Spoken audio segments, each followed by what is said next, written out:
មិនដឹងសាងបុណ្យពុនមានជាតិតបនេះស័យនាំយើងឲ្យជួបគ្នាផ្ដើមចេញពីនាងស្គាល់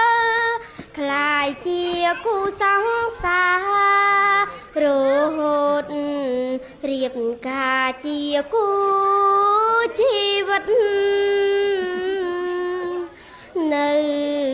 ក្រោយភាពអិនខ្យល់នៃអូន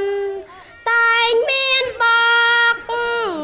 រួមជួយផ្ដល់គំនិតបងស្រឡាញ់មើលថែអូនមានក្តីសុខពិតជីវិតរួងមានសុភមង្គលតួ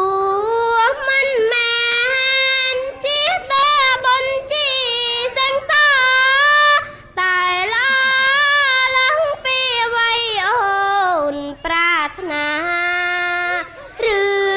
ងសំខាន់ទីមួយបងគឺគ្រួសារសូមឲ្យរៀមរាឡរហទៅភ្ជុំភ្លៀងធំព្រមឆ្លងរួមគ្នាទួងរងាតែក្បែរបងកង់ក្ដៅសូមរៀងសាចិនស្មងឲ្យតល្អកូនចៅទុកនៅជាទ្រព្យសម្បត្តិ